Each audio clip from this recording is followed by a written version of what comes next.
One of our best friends, the Stoic philosopher Epictetus, said, "How much longer are you going to wait before you demand the very best of yourself?" But what he meant by the very best is not what we might think of right now, what many of us might be thinking of. It's not going to the gym. It's not making a lot of money. It's not showing dominance to other people in social circles, etc. The very best of ourselves, the highest good, so to speak, is something that is much, much, much higher than any of that. And I'll give you one example of how the very best, the highest good, is much higher than any of these things, and we don't give it a single minute of attention. We don't care about it at all. And we keep from ourselves what would be most helpful for us, what would make us enter the kingdom of heaven here on earth, so to speak. As you know, heaven is right here on earth. A beautiful, meaningful, full life can and must be achieved here on earth. And likewise, hell is on earth as well. And this example that I'm going to give to the highest good is a very good example to that also. How we put ourselves in hell and how we keep ourselves there and no one else is doing this. Ask yourself, when was the last time you scapegoated someone? And now let's define scapegoating. Scapegoating is not only something that we see in the news where big people accuse other people of doing some grand and horrific thing to a country or to a society. It's not like that. We all do it. That's just the grand scale of it that we hear about, that we all commonly partake in when we watch the news or hear about them. But we do this every day. Most people do it every day. Scapegoating is victim replacement. In other words, when we encounter someone who does something objectively wrong to us, or at least we perceive it that way, it doesn't really matter. But we cannot punish that person for several reasons.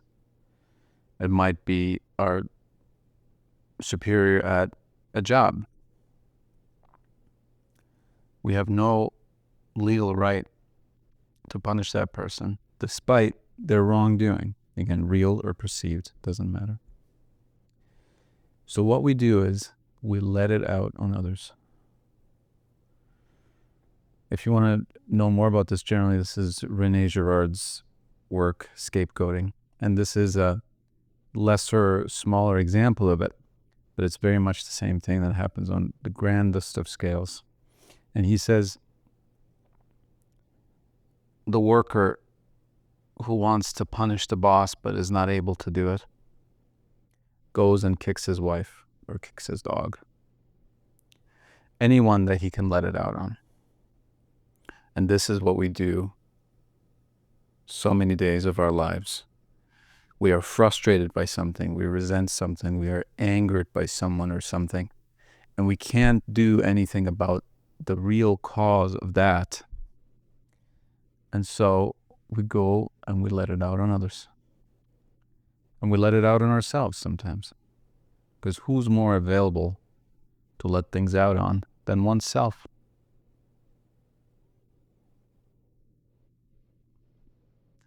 And doesn't that sound like the worst conception that you could ever imagine of hell? To go around angry, resentful, infuriated, and honestly wanting to do violence due to that anger and resentment and frustration. And then actually either physically or emotionally doing it on someone who has nothing to do with the actual original cause of anger and frustration. How horrible to let it out on an innocent person. Again, that be someone else, oneself, an animal, anything.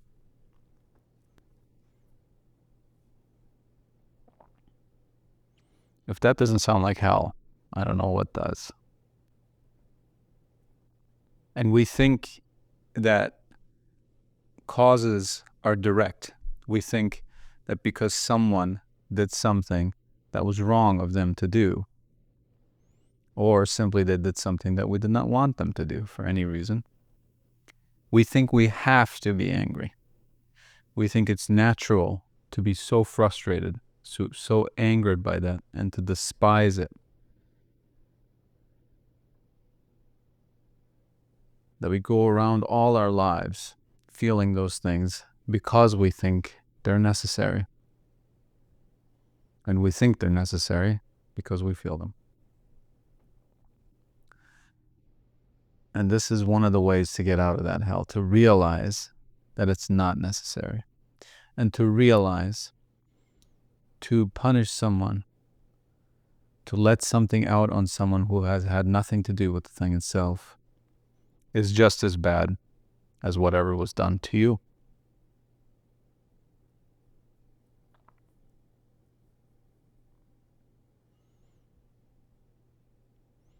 And where do the conditions for hell come from? Where does this anger, this frustration, this resentment that originally made us, in quotation marks, made us let it out on someone else?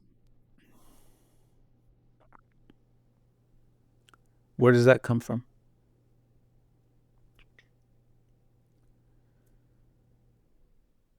When the boss does something unfair to you, when they do something insulting to you, when your friend offends you, when you don't think you don't get enough respect, enough credit for something you did,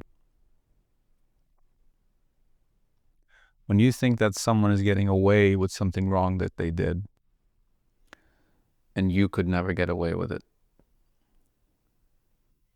Anything that arouses your anger, frustration, and resentment, trace it back, and it will come from something that you've identified with. You've identified with your job. You have identified with your career, in the case of the boss treating you unfairly. We've identified with being good at what we do. Because if you identify with something, we must be good at it too. Otherwise, there's no point with identifying with it. But the thing is, to be good at your job is not up to you. Many things can happen that can make you act the same way as an incompetent person. And more importantly, even if you are good at what you do, you have no control over it whatsoever if you get the recognition for it also.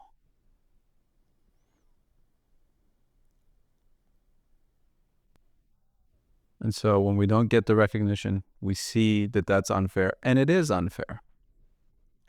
But we don't have to get angry about it. Because what does anger do, frustration do, other than add to it? Not only have we been wronged at work now, but we've also let it out on someone else. And the only reason why we did that was our anger. It was not that the other person did something wrong to us. The cause of us having let our frustration, anger, resentment out on someone who had nothing to do with it, the cause of that is not whoever wronged us. but our own anger and resentment and frustration. And you can identify with anything. And anything that you identify with is put within reach of all those people who are unfair, who are wrong, who are ignorant, who are violent, who are disrespectful. If you identify with it, you place it within the reach of them. You place it within the reach of the outside world. Anything that you can identify with is in the outside world. If it was within you, you wouldn't have to identify with it. It's in the outside world. And anything that's in the outside world is open to attack, is open to being harmed, is open to be taken away from you or to be given to you. It's open to the control of others and other things. And this is what we mean when we say demanding the very best of yourself. This is what we mean when we say the highest good. Because what does it matter to be a good such and such, whatever you've identified with, whatever your goals are in life to become out in the external world? What does any of it matter if it's going to make you angry, if it's going to make you resentful, if it's going to make you let it out on people who are innocent, people whom you love, animals, things who have nothing to do with anything? What does any of it matter if we're going around being angry at inanimate objects and innocent people? What kind of a life is that to lead? And the very best thing about the highest good is that unlike anything else that you can and probably have identified with, it's not up to others, and others have no control over the highest good. The highest good is something that you can and must give to yourself. No one else can give it to you. No one else can take it away from you. If you've let go of your anger and your frustration and your resentment and your trauma and the past, your past regrets and your future worries, then you've come out of hell. Then you've come out of this endless cycle of wanting something, needing the help of others, other people, which you don't even respect, by the way. It needs the help of others. It needs the approval of others. It needs the weather to go a certain way. Any sort of natural disaster or any sort of natural happening can affect it, can ruin it, destroy it. All these things that we think are the highest goods, that we've been chasing all our lives, that we've identified with, that we're working hours and hours and hours every day towards, are things that can be taken away from us in a second, and many times are taken away within a second.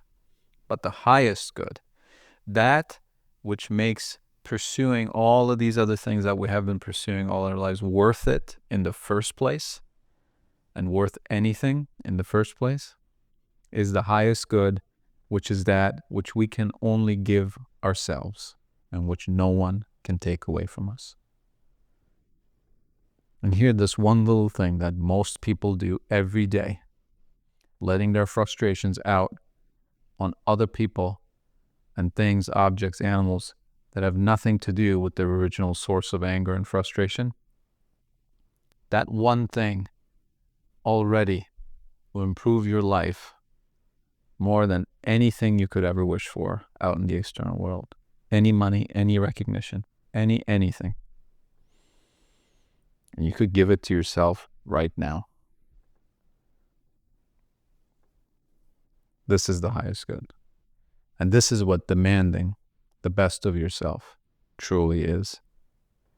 And this is only one of the things that we do every day that keep us in this horrible place that we're struggling out in the external world to get out of every day, but that we're never going to get out of it that way. There's always something that's going to go wrong. There's always going to be something who is unfair, who's ignorant, who's angry themselves, who's going to let things out on us. And that's not freedom. That's not happiness. That's anxiety. I always ask, how can happiness be something that can be taken away from me? That wouldn't be happiness, and it isn't. That would be anxiety, and it is. This is what they say, this is what they mean when they say that happiness is within you. Do you see now that it truly is? Really, it's all in there. It all comes from the anger and frustration, which is not necessitated by the things that happen to you. It is necessitated by yourself. And that necessity you can get rid of anytime, any day. Work on that. Look around yourself. Even if other people do things that could objectively be seen as frustrating, are you really frustrated with them because of that? Are you really angry with them because of that only? Or are there other things in the mix? This is all you have to do to fix, to drop the anger, to drop the frustration, and to drop scapegoating other people and to let it out on other people, is to be aware of what you're doing. That's all it is. Be present, be aware. What am I saying right now? Who am I talking to right now? And why am I saying these things right now? What do I hope to achieve with these words and actions? If you realize that there's some identity behind it that's being offended right now, that's making you act out, that's making you angry and frustrated and resentful towards someone or something, simply see it. It's there. It's happening right now, and you're observing it. And when you see something like that, you can't unsee it. And when you can't unsee it, you won't be able to do it for much longer.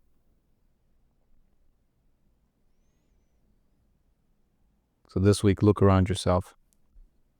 Whom and what are you scapegoating?